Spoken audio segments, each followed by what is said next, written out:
Hello, big shoutout to everyone. Itong tagapaglingkod nyo. Karunungan Diyos o Tenet Martial Arts. Andito po tayo ngayon sa farm bill natin o dito sa farm. So, yan, napansin nyo po. Ako'y nagtatabas ng damo. Ah, kung baga sa ano is nagkaingin po ako. Para po ito matamnan ko ng luya. So, ang tips po natin, ang topic po talaga natin is ah, kailangan ba talaga magdala ng gamit kahit andito sa bukid o kahit saan pa. So ang tips po natin is kailangan talaga. Dahil ang gabay, tulad po nito, ang bato umo, siya po ang magbigay sa atin ng proteksyon para hindi tayo malapitan. Kunyari, andito sa bukid, so of course, hindi tayo malapitan ng ahas at kung ano yung mga insekto, kung ano yung mga pwedeng kumagat na makakamandag. At maliban dito ay para sa akin dahil ako mayroon na pong maraming kagamitan. So, lagi kong suot ang bato umo ko. Dahil ito ang isa sa pinakamahalagang bagay na nahawakan ko. At dito sa bag naman, siyempre, nandito po ang mga gamit ko. So, uupo tayo kapatid. Yan po yung tinatawag kong lagaraw. Ito yung pangtaabas ng damo. Malaki pa po, wala pa sa kalahati. So, ito naman, mga dala ko. So, dito lang sila sa bag. Kasi marami din, mabigat sa katawan kung maraming dala kung ikay tatabas ng damo. So andito ang natin, dito pa rin ang uh, bao, isang mata isang bibig, pero meron na po itong ilagyan ko po ito ng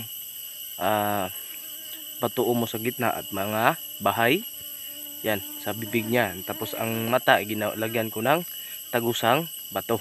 Pasensya kayo sa kamay ko, siyempre nga nandito tayo sa farm kaya marumi yan. Yan, so ito yun. So ganoon pa rin ang epekto, pangkalahatang proteksyon, swerte at saka of course depensa. So meron po tayong tinatawag na mamuak. So ito namang mamuak, ito'y pinaniwalaan ng mga kapatid natin, lalo na din sa dakong Zamboanga. Sa mga taga Zamboanga, pwede kayong lumapit sa munisipyo nyo. Ito po'y tanim pa ni Jose Rizal. So ito'y tinatawag na mamuak. Medyo may kamahalan lang, kung makabili ka doon, mas maigi. Pero kung makahingi ka, mas maigi rin. Kasi stricto sila doon. Ayaw nila magbigay ng basta-basta ng ganito. Kasi ito'y talagang tinatawag na mamuak. Ito'y pangkabal. Of course, ano pang dito ako? Dito, 5-in-1 ko. Ito'y 5-in-1, ginawa kong 5-in-1, pero itong salsaga nagmula pa ito kay Tomato Chilin, ibinigay niya sa atin. Tinatawag nating regalo. So ganun ang mga kuan ibinigay niya. So ano nga bang 5-in-1? So the same. Dala kong 5-in-1 para meron din tayong pampasuko, pampaamo. Kunyari mayroong mga elemento, kakaibang elemento dito sa paligid, hindi talaga basta-basta makalapit. At sila na may aamo, so hindi kakalabanin. Alam nyo na, pag dito sa bukid, meron po tayong paniniwalaan na yung mga engkanto o chantor, mga diwata o mga tinatawag mo sinaunang panahon ng mga anito, anita. At meron pa rin yan. So dala pa rin natin yan. So hindi ko na isa-isahin kung anong content ng 5 naman. So alam nyo na kung para saan. Pangkalahatang protection, swerte at saka depensa pa rin lahat. Ano pa dito sa bag ko? Yan, bag ko. Ilagay ko sa lupa. Yan, so of course, ito meron din akong pangil na kidlat. So of course, bakit kailangan magdala ng pangil na kidlat? Kung mayroon po talaga tayong pangil na kidlat, mas maigi. Kasi yung mga masasamang tangka, pag mayroon ka talagang pangil na kidlat, basta't ito'y totoo, hindi yan matutuloy. Kasi ang pangil na kidlat ay talagang sa lahat ng gamit, ang isa sa pinakamalakas is pangil na kidlat, bato umo, bao, at sunod-sunod na ang salsagan, 5-in-1 at saka mamuak. So meron po tayo pangil na kidlat na puti. Kung may mga third eye kayo dyan, mapansin niyo talaga na may 3 tao nakaupo dyan o may 3 piko dyan. At saka may dito sa may dulo, may parang muka yan. So ganun ang gabay ng pangil na kidlat. Bakit ko dala? Siyempre hindi natin alam, minsan makasumpong tayo ng mga di maganda o hindi hindi kaya-ayang panahon. So pag meron kang kidlat, sila ay mababalisa pagkaharap mo. So hindi nila magawa ang meron ang mga plano nilang hindi maganda kasi matatakot sila. Pag anuhin nyo lang, i-picture out nyo na lang, pag ang kidlat talaga ay tumitinig, alam na natin yan. Walang tao na lalabas ng bahay, walang taong matapang pag ang kidlat na ang sumigaw o yung tuminig na ang kidlat, talagang tinatawag natin na walang ano dyan, walang taong lalabas, talagang magtatago. Lahat ay under talaga ng kidlat o pangilang kidlat. So yan, so not but the least yan, meron po tayong lagis talaga. Okay, hindi natin masisiguro. Ako, assurance ko, hindi ako lapitin kahit pa insekto. Yan, tingnan nyo, hinabas ko, ang dami. Ako lang mag-isa dito buong araw. Yan, so assurance ko, hindi ako lang malalapitan ng ahas kasi meron po itong sinukuang kahoy at baging, at meron din itong tinatawag na sinagkuan. Iba po yung sinukuan at saka sinagkuan. Ang sinukuan ay isa pong uri ng kahoy na maraming siyang tinik na ginagamit pa ng katutubo namin dito sa amin sa mga tribong Magubol, to sa Davao del Sur at saka mga kahit anong tribo, basta't Manubo, iba-iba lang yung term. Basta yung sinagkuan, yun po ang pinaniwala ano ginagamit mga tao dito panggamot sa mga kagat ng mga ahas, kahit anong ahas. At meron itong tambal uli. So yung tambal uli, ganoon din ang tambal uli ay isang uri din ng baging na meron po siyang parang taga ng ahas sa kanyang dulo. So para siyang nagmistulang ang pinakadulo ng baging na tambal uli ay makikita mo siya parang mistulang buntot ng ahas, kaya siya ginagamit din sa panggagamot ng kagat ng ahas. So marami po itong meron din 24. So alam nyo na bakit may 24. Isa po talaga sa mabisang gamit is 24. Alam nyo na ako ang ministro, ako ang may alam kung ano ang pwedeng igawa. So sa liit ng grapang ito, ang content po nito is 24. Meron po itong haring bakal, meron din kontra ambos, meron din itong tinatawag natin alpha omega, panggagamot yon. Meron din yung ama, panggagamot din. Meron din panglaban, pero ang ginagamit ko talaga is more on defense at saka panggagamot. So meron itong tinatawag natin first 18 at saka second 18. So kayo na mag-isip paano ko inilagay, paano ko isinulat, kasi alam nyo na, sulat sulat kamay talaga ang ginagawa ng kapatid nyo.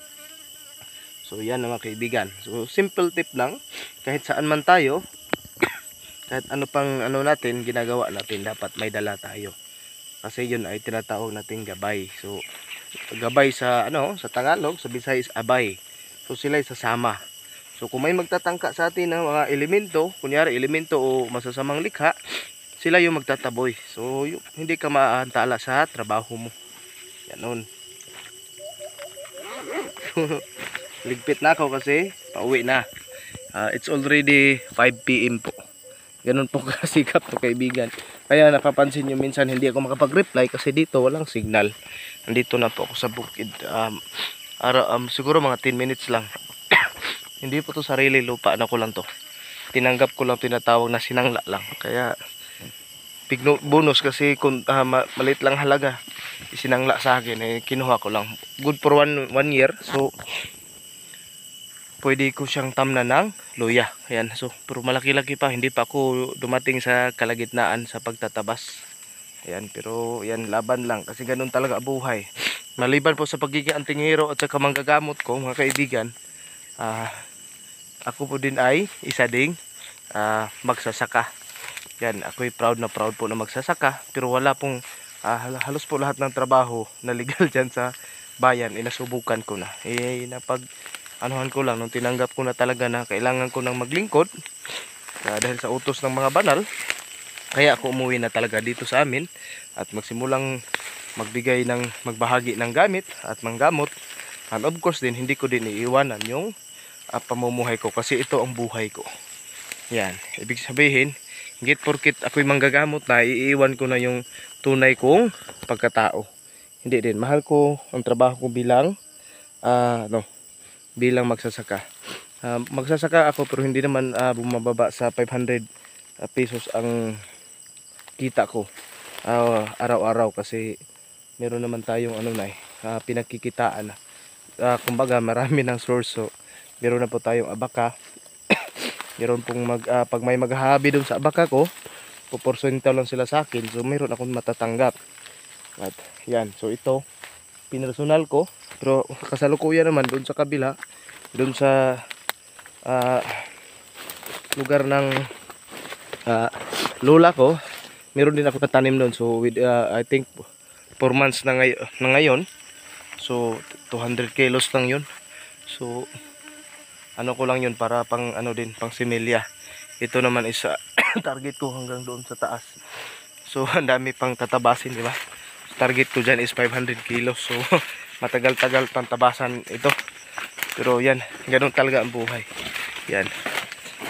Hindi mo na ako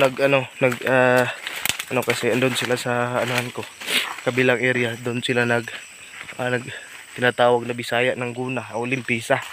No, yung nagkukuha ng damo sa taniman. Yan. So medyo matahimik na lugar. Yan. So kung matatakotin ka, hindi ka talaga makatagal siguro kung ikaw lang mag-isa. Pero ako ganun talaga buhay. Gusto ko naman naman ako, adjacent lang naman. Nabubuhay ako, kaya ko mabuhay sa bayan, kaya namang mabuhay sa lungsod. Pero mas pabor ko talaga, kasi mas mainam talaga ang tingero ka at manggagamot. Uuwi ka talaga sa probinsya kasi big factor sa iyo, hindi ka na mag-alala sa paghahanap ng mga mutya at saka mga halamang gamot o sa yung mga kahoy na pwedeng gamitin sa pangnipins at panggagamot at pangpaswerte. Kasi alam mo na, pag kilala mo yung mga kahoy na yun, madali na lang sa'yo kung andito ka sa bukid. So yan mga kaibigan. So pasensya kayo, medyo inubo ako kasi inabuso ko sarili ko dahil sa may gamit tayo. 3 araw ako dito naabutan ng ulan. Walang masilungan dito kasi balak kong magtayo ng konti kubo dito, pero hindi pa nagkaroon ng time kasi baka maabutan kasi ako ng aking similya. Baka hindi ko matanim lahat ito yung mamamatay lang, sayang. Kaya kailangan ko munang unahin pagtanim, saka ako magawa ng kunting kubo dyan para matulugan kung magkakataon. So yan.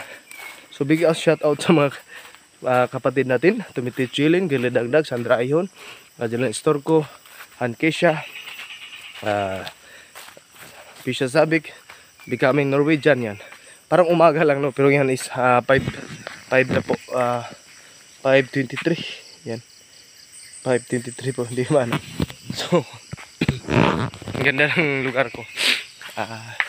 So hindi na tayo abot sa bahay. Kasi within 15 minutes lang titigilin ko na to kasi matagal makapag-upload pag wala sariling signal. Wi-Fi lang matagal mag-upload. Hindi parehas nung merong signal. Doon ako sa kapatid ko sa shop niya, meron talagang yan. So kung nagtaka kayo bakit minsan hindi ako nakapag-reply, yan, ito na po ang rason. Alam nyo na, dahil yan.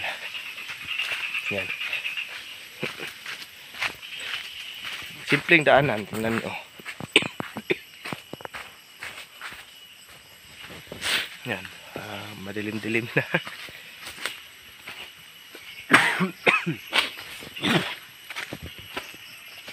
Yan, tirat.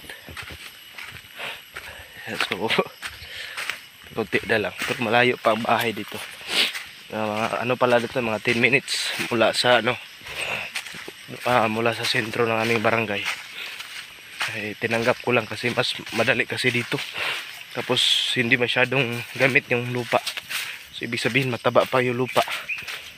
Mainam pa siya sa So again, big shout out na lang sa mga kapatid natin taga-Kapanalig.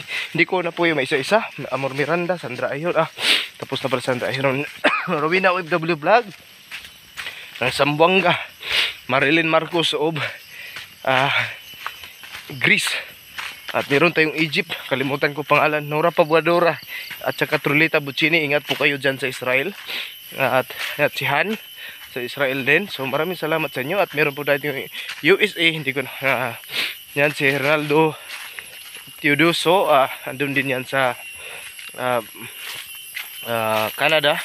At sa mga kapatid natin nasa Bacoor, Cavite, na si Amor Miranda, kapatid natin na nasa Apari or Rizal, si Marlon Litua. Yan, hindi ko na po may isa-isa, ang dami nyo. Kasi sa maalala ko lang.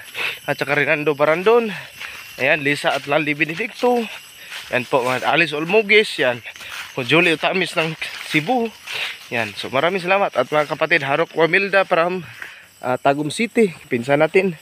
At saka yan, Kalagsag ng Jinsan, Monique TV at saka Lolita Seya ng Japan, yan. At maraming salamat, and again, big shout out. Ako'y magpapaalam na kasi malayo pa bahay namin, kaya siseryosuhin ko munang paglalakad.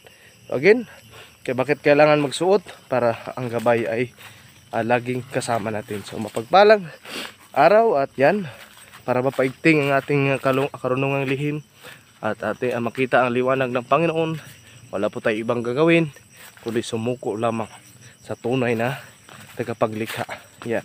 At mag-ingat po sa mga katuruan ng pinapakita sa YouTube. Kung maaari po, kumonsulta kayo sa isang antingero o sa isang may alam talaga manggagamot. So, maraming salamat, and again, pagpalain nawa tayo ng puong may kapal. Aleluya, aleluya, aleluya, uha.